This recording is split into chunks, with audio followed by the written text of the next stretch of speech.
As Zoe carefully packed her belongings into her travel bag, her gaze filled with sadness, and she fell silent, looking at her husband. Finally, she asked cautiously, "Maybe you'll consider giving up all these business trips." Bruce sighed deeply, as if burdened by a heavy weight, and replied, "I've already thought about it myself.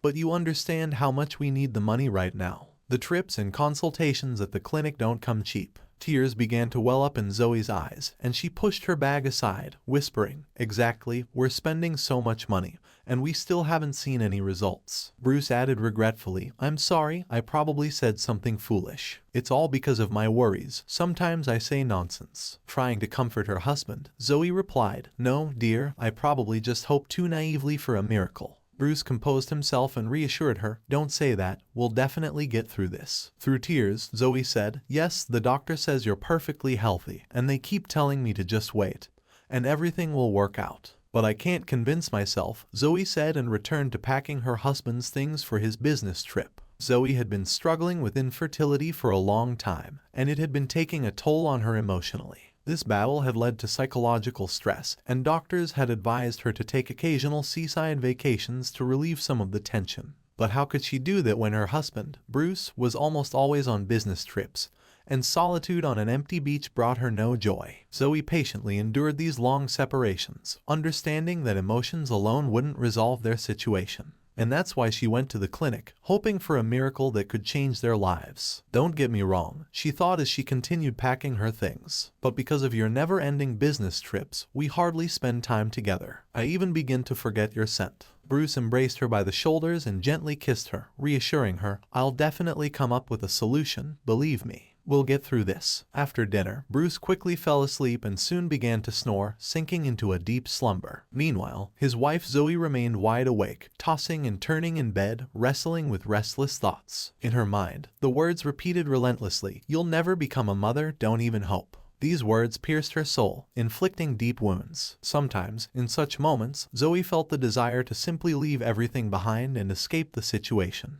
But wherever she might go, wherever she might be, she knew that her home was the only place where she was truly awaited and needed. Unanswered questions swirled in Zoe's mind, and only one of them seemed clear. Only her husband Bruce loved her with such passion that his attention warmed her heart. For some reason, the rest of their family and loved ones kept their distance. They rarely called and seldom visited, leaving Zoe alone with her somber thoughts. The story of this woman grew even darker, considering that a year ago, her parents had died under mysterious circumstances. Their lifeless bodies were found in the city park, and the investigation had been ongoing for 3 months. However, even after the investigators' efforts, the case had noticeably stalled and appeared to be at a dead end. For Zoe, this was a heavy burden, and she tirelessly visited all possible doors at the prosecutor's office but, unfortunately, couldn't achieve justice. This also had a significant impact on her mental state, and she spent a week in deep depression. Once again, it was only her husband, Bruce, who managed to bring her back to a normal life and help her cope with this heavy load.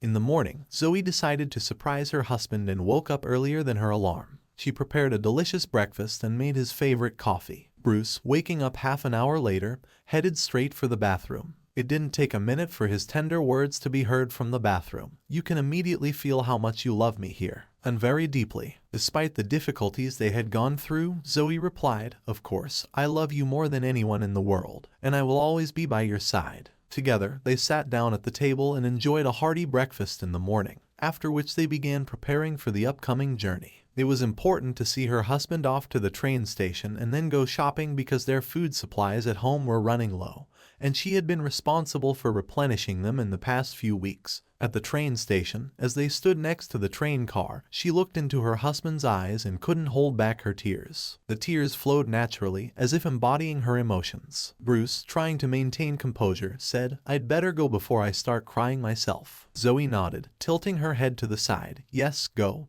or it will be hard for me to let you go." With slow determination, he climbed the steps of the train, showing his ticket to the conductor. Passing along the windows, he never stopped looking at his wife, who stood on the platform waving to him, as if it were her only way to express her tenderness and farewell. Zoe continued to cry, but her feeble voice was now out of Bruce's reach because he had an 800-kilometer journey ahead to reach his work site for a month of honest labor. Upon returning home, Zoe remembered her intention to go shopping. However, unexpectedly, her phone rang, and her friend was on the other end of the line. "Hi, Wendy, how are you?" "Hello, not much, just wanted to know what you're up to," her friend calmly replied. "I was planning to go to the shopping center. Is it urgent?" Zoe asked. "No, not really, just thought I'd ask. Mind if I come over?" "It's been a while since we've seen each other," Wendy suggested. "Sure, I'll be waiting," Zoe replied confidently but somewhat lackluster. She understood that her friend was feeling bored and had offered to meet. She'd likely bring a bottle so they could have a drink, and Zoe didn't want to offend her. Glancing at the refrigerator once more, Zoe sighed heavily and whispered, "It's bearable for now, I'll go shopping next time." 40 minutes later, Wendy arrived, but she didn't have a bottle in her hands. Instead, she brought a magnificent cake. "I'm sorry, I couldn't resist," she said. "Well, at least it's not alcohol." Zoe waved her hand.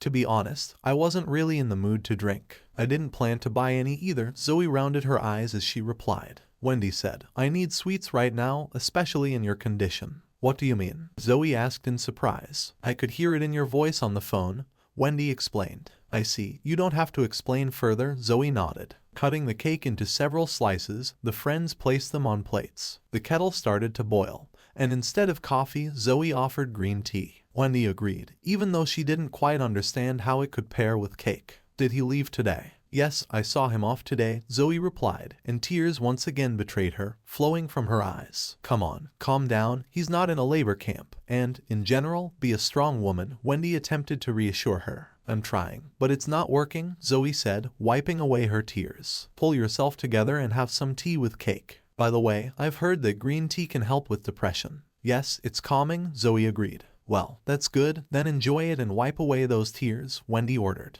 "What about the clinic? Any improvements?" "Nothing good. The doctor makes promises, but I don't believe him. Sometimes it seems like he's just trying to earn his money. He doesn't want to lose clients, so he talks nonsense." "Listen, have you and Bruce considered any alternative options?" Wendy cautiously asked. "I understand what you're getting at, and I'll tell you, we haven't," Zoe replied. "At least, we haven't discussed such a topic between us." "Okay, and how would you feel about adopting a child yourself?" Wendy asked. "Probably fine," Zoe replied weakly and uncertainly. "I can see in your eyes that you have doubts," Wendy noted. "But at the same time, you want to become a mother. So, I think a child from an orphanage is no worse than a biological one. Yes, it will require some adjustment, but you and Bruce can overcome it." "I understand you. I'll talk to Bruce about it as soon as he returns. It's not my business, of course, but don't you think he's going on business trips too often?" Wendy cautiously asked. "If you mean other women, that's entirely out of the question." Zoe shook her head. "I would know immediately. In your condition, you could make a mistake," Wendy smirked. "No, I trust my husband," Zoe asserted. Half an hour later, she saw off her friend and decided to go shopping after all. Once again, a feeling of melancholy swept over Zoe,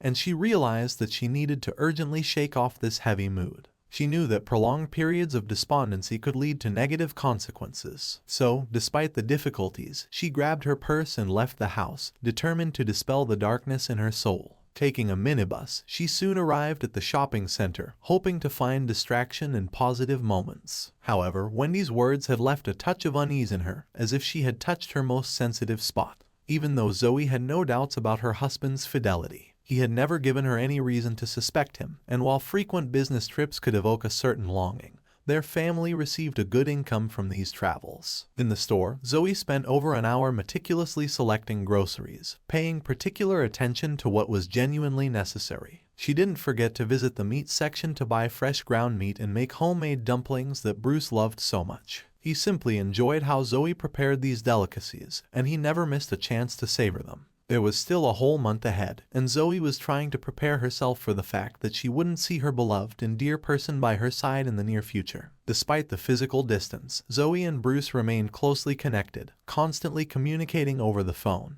Bruce even occasionally used video calls to show his wife that he was doing well. The separation only strengthened their relationship, and Zoe was well aware of this, so she calmly let her husband go on business trips, fully trusting him. However, upon Bruce's return, she would always carefully check his things, not out of jealousy but rather just in case. Bruce knew that his wife trusted him, and he didn't consider it excessive. Sometimes, jokingly, he would tease her with phrases like, "I'll bring my mistress right in my pocket." Zoe always took his jokes with a smile. But after the conversation with Wendy, there was a lingering feeling within her. Suddenly, she began to wonder, could her friend be right, and perhaps she was missing something important. This thought started to trouble Zoe even more than before. She began marking each day on a special calendar, counting down the days until her husband's return from his business trip. What became even stranger was that Bruce stopped participating in video calls and explained that his superiors had prohibited him from doing so, citing a heavy workload. This sudden change in the situation only heightened Zoe's concerns and prompted her to ask questions she hadn't raised before. Once again, Zoe decided to trust her husband, although something inside her made her remain cautious. Bruce had never acted this way before. He always had time for phone conversations and video calls. She assumed that perhaps there was a crisis at his workplace that temporarily prevented him from communicating as before. Maybe there was some emergency at the office, and he simply couldn't manage. Meanwhile, working in the office served as a slight distraction for Zoe from her anxious thoughts. She asked her boss for more documents to process, and he was surprised but agreed that it was a good way to immerse herself in her work. Zoe even became an example for other employees, demonstrating how to be effective during a challenging period.